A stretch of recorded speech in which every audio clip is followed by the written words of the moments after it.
Saudações a todos. Essa é a nossa terceira aula de Ciência Política, Filosofia e Saúde. E agora a gente vai falar um pouquinho sobre Aristóteles. Quais são as principais ferramentas filosóficas aristotélicas que poderíamos utilizar para pensar melhor as situações políticas vividas no ambiente de saúde brasileiro. Então, antes de falar das ferramentas propriamente ditas, a gente precisa situar quem é Aristóteles. Aristóteles, ele viveu cerca de 400 e poucos anos antes de Cristo. Ele foi filho do médico do Filipe da Macedônia e ele foi tutor de Alexandre o Grande. Então, uma pessoa de relevância histórica grande. E ele também foi um filósofo completo. Ele estudou praticamente todas as áreas da filosofia, metafísica, estudou zoologia, estudou psicologia. Aristóteles realmente estudou de tudo. E ele foi o criador do Liceu Aristotélico, e na obra dele, que sobrou para nós, que se compõe praticamente de anotações de aula, são obras de leitura muito mais difíceis do que as obras platônicas, ele deixou praticamente toda a esquematização dos 4 discursos, da lógica, dialética, retórica, um pouquinho de poética, e estudos de política, economia. É uma obra monstruosa em termos de qualidade, de tamanho, é uma obra gigantesca. E realmente, junto com Platão, Aristóteles é o fundador de toda a civilização ocidental. Em cima da obra aristotélica e platônica, vários outros aportes vieram com o passar do tempo, com a religião cristã, mas a fundação filosófica nós devemos muito a Aristóteles. E até hoje a gente usa, por exemplo, a lógica aristotélica. Se você observa na metafísica, substância e acidentes, a nossa gramática é montada em cima de substâncias e acidentes, Então, vai ficar um pouco mais claro conforme a gente for falando. E como nós utilizamos as ferramentas aristotélicas para compreender melhor o cenário da sociedade e a política. Então, visando neste momento a compreensão, não é ainda a transformação da sociedade, como diria a filosofia política revolucionária, mas é a compreensão para depois agir de forma qualificada. A primeira distinção importante é a distinção entre ato e potência. Ato é aquilo que é no presente momento. Potência é aquilo que é, o que é pode vir a tornar-se, ou algo que poderia vir a ser, porém não vem a ser. É algo que Mário Ferreira dos Santos chama de algo que é virtualizado. Então, atualizado é aquilo que vem a acontecer, virtualizado é aquilo que não se transforma em ato, permanece na esfera do potencial. E as realidades observadas, elas se transformam porque elas são um agregado de ato, manifesto, e potências que podem ou não ser manifestadas.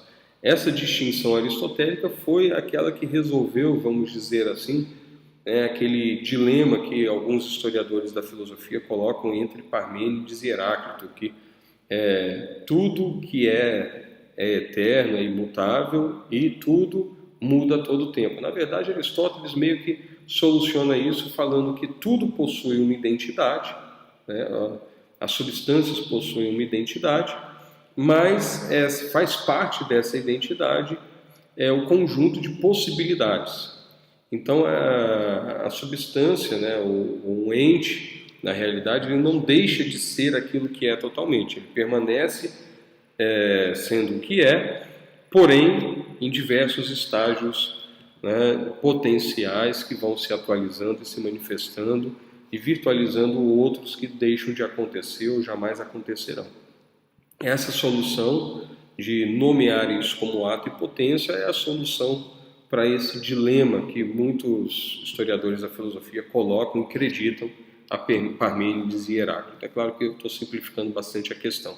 Então, toda vez que você vê uma situação em política, você precisa compreender como a situação está no momento e como a situação pode evoluir. Você tem que ter uma noção da história, da evolução do pensamento, da evolução política de uma sociedade, saber o que já aconteceu, saber o que pode acontecer, dentro das possibilidades reais, quais são as opções viáveis, quais são as possibilidades reais, quais são as possibilidades irreais. Então você tem que mapear a situação e descobrir quais são as reais potências de uma situação posta em ato.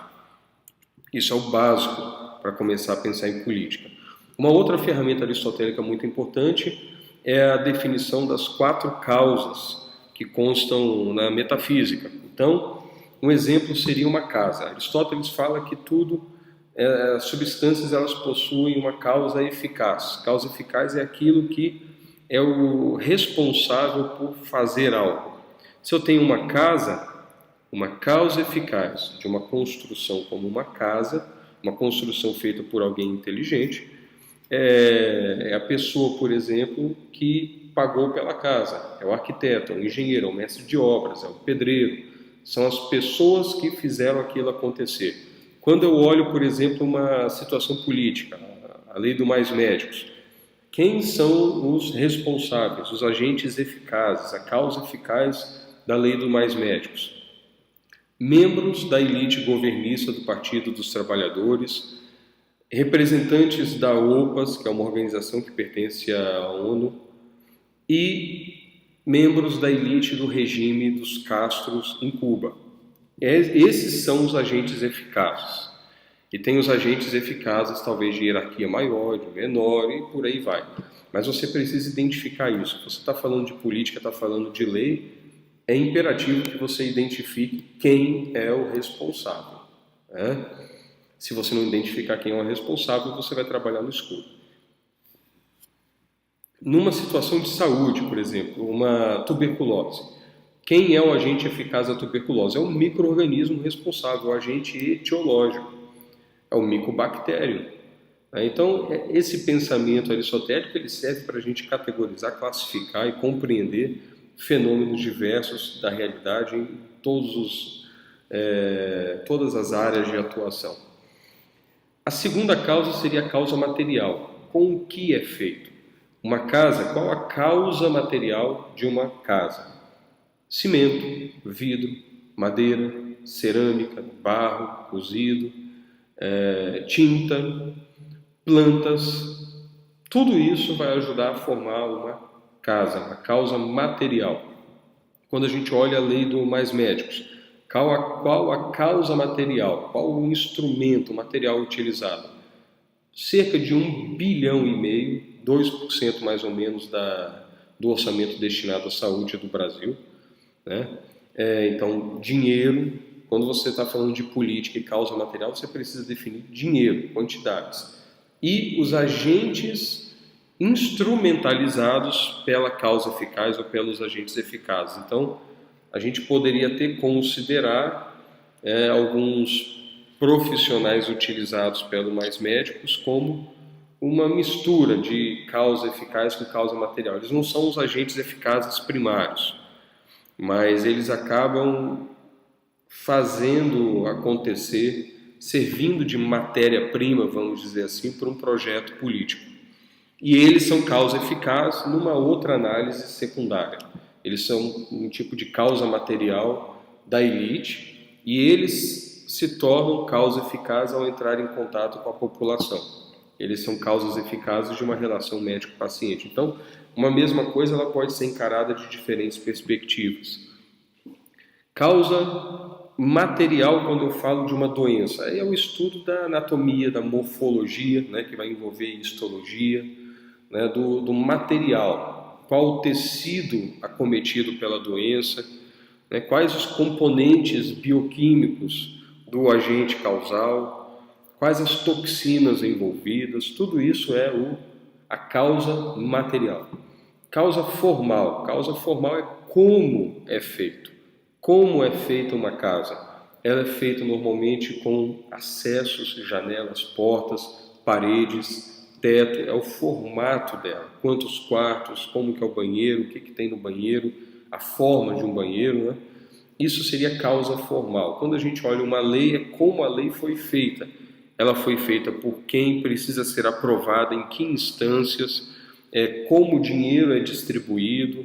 No caso do Mais Médicos, um percentual de 5% fica para a UPAs, que serve de atravessador internacional, um percentual um pouco maior fica para o profissional da saúde que vem de Cuba, a grande maioria dos casos, e o grande percentual, a maior parte do dinheiro, vai para o regime cubano. Então é a forma, como a coisa toma forma. E na doença a gente vai falar dos processos fisiopatológicos, como que a doença muda, né, o organismo, o formato dessas mudanças, a interação entre compostos biológicos e o organismo no qual o agente microbiológico se instalou. Isso seria causa formal. Causa final, a gente fala então de propósito. Qual o propósito de uma determinada construção como uma casa? Morar dentro dela. Essa é simples. Qual a causa final da lei do Mais Médicos? Teoricamente, você tem uma causa final, uma finalidade, um objetivo, né, um propósito explícito, que é melhorar o atendimento da população no interior do Brasil. Só que aí você tem que fazer o teste da realidade, você tem que ver se o discurso bate com a realidade. Então tem uma palestra minha que eu falo sobre isso, né, sobre o Provab, até nem sobre o Mais Médicos, vale a pena dar uma olhada. Vou disponibilizar um material também, tem um artigo que eu publiquei sobre o Provab que toca no Mais Médicos. Mas você tem que fazer o teste da realidade. Quando você vê na prática que em alguns municípios o número de atendimentos até caiu porque prefeituras demitiam os médicos brasileiros para usar verba federal, contratando médicos estrangeiros, cubanos, e guardavam para gastar em outra coisa o dinheiro do município, você percebe que a causa final explícita não coincidiu tanto assim com a causa final implícita ou manifestada pelos fatos. É claro que você também tem causas finais implícitas ou discretas ou secretas que podem estar envolvidas, né? Eu diria que uma causa final discreta seria angariar votos, né?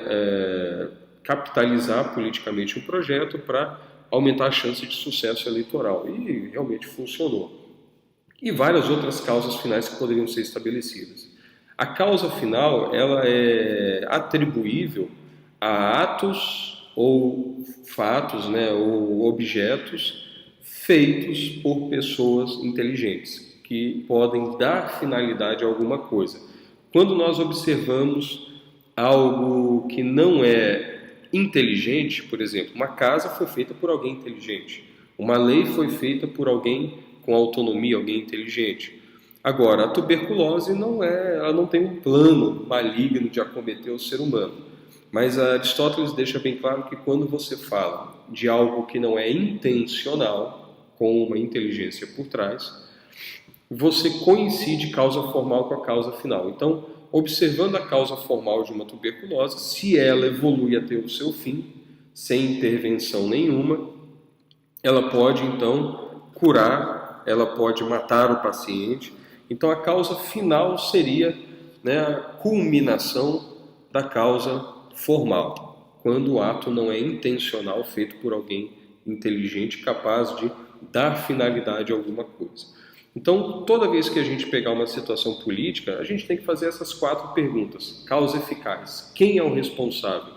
Causa material: com o que aquilo foi feito? Causa formal: como aquilo foi feito? Causa final: para que aquilo foi feito? Se você responde essas 4 perguntas, mais da metade do trabalho eu posso garantir para vocês que já está feita. Então, sempre responda essas 4 perguntas quando você falar de política.